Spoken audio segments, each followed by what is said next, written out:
Koke koke machine! Wata wata wata!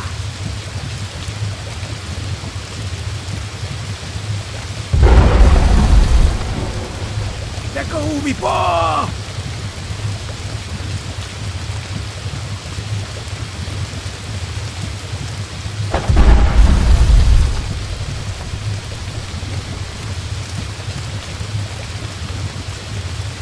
Ha ha ha ha!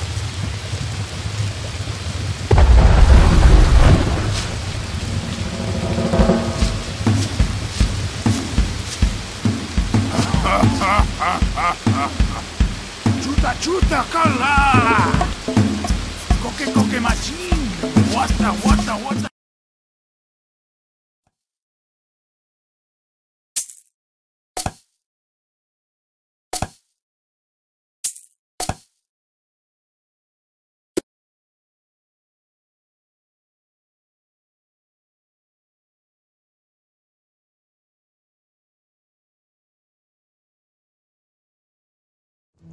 As soon as he took his first steps in the tunnel, the gigantic stone door closed behind him.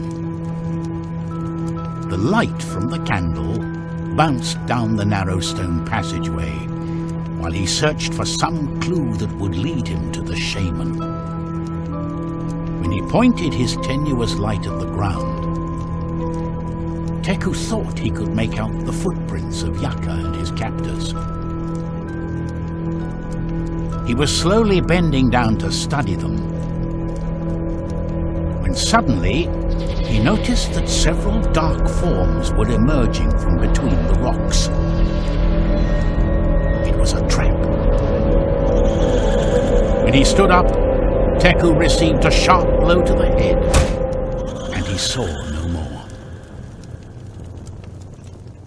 Teku, open your eyes.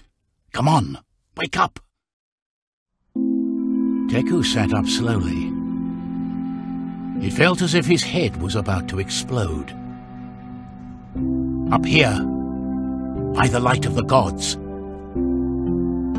I didn't think you survived the attack on the village. How did you manage to get here? I was starting to think all was lost. Despite being locked in those cages, master and apprentice couldn't hide their joy at finding one another. Teku told the shaman how some people had managed to survive the fire. He spoke of his adventure in the marshes, of how the monkeys had carried him in flight through the trees. Yaka was astonished by what his apprentice was telling him. They talked about this for a long time. Then Teku asked about the strange creature they all worshipped in the painting on the wall of the cabin.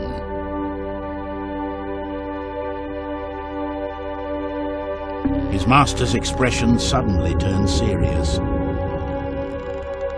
as if it was something he would have preferred never to have to speak about. It all started long before your birth. As you know, our ancestors were born after the fourth destruction of the world.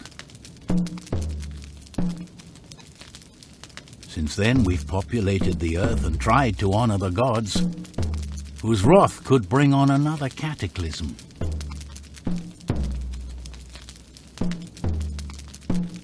Living in harmony and respecting this world should be our very nature, no?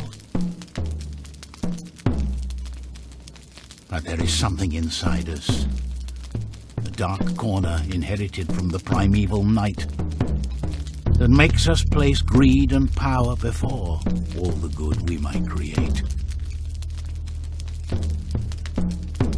The confrontations between tribes started up again, and fire, once a symbol of wisdom and a sacred gift from the creators, began to be used for destruction.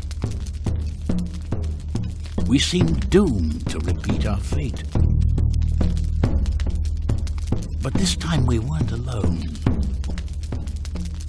After the first eons, a creature of great power rose up in the mountains.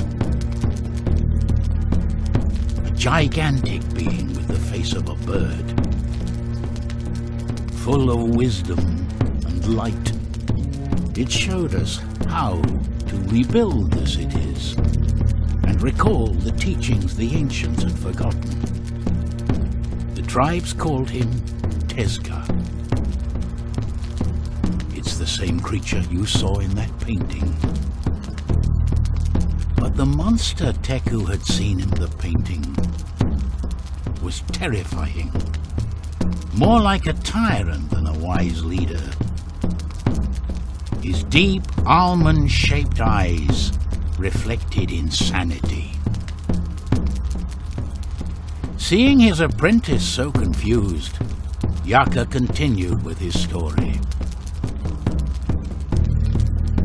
For a time, under the teachings of Tezca, the ancients were able to prosper.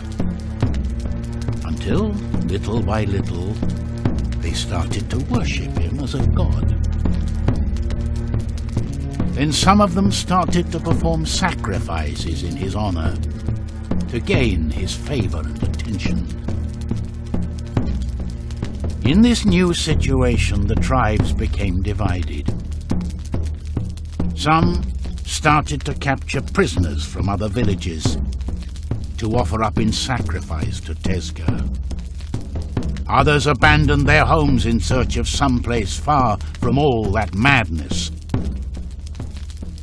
Our ancestors even dared to cross the sea. But that night, we met up with our past again.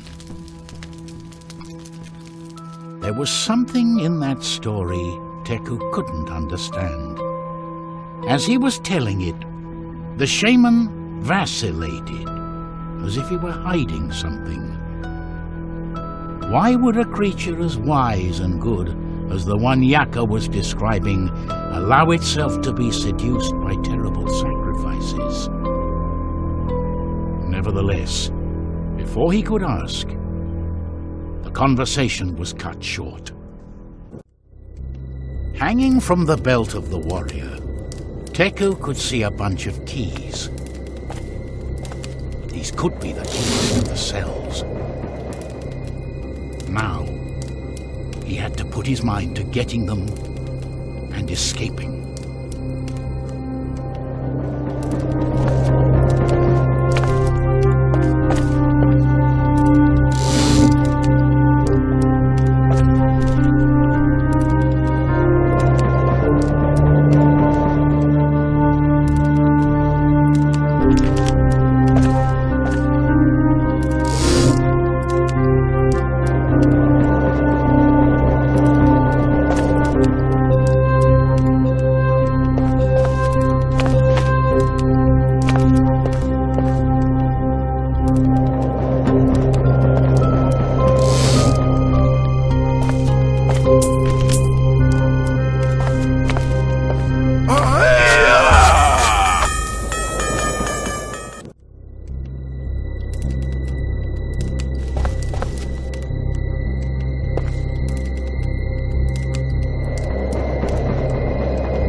cha-cha-chaca.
Chica pupú, cha-cha-chaca.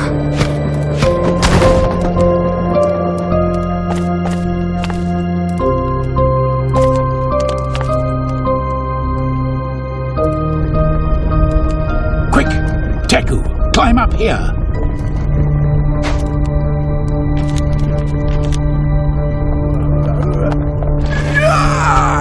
Get back!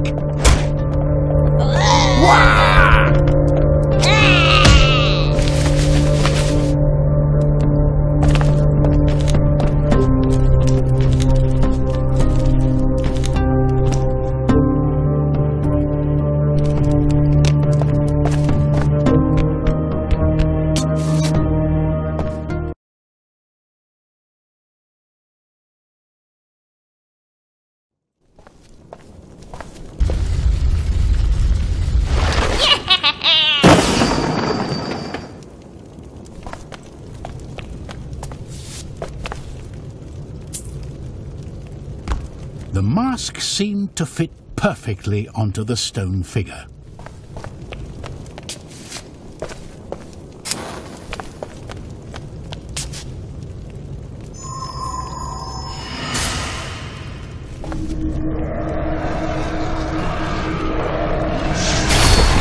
The ancient sacred mount, the Daiwus, was before him.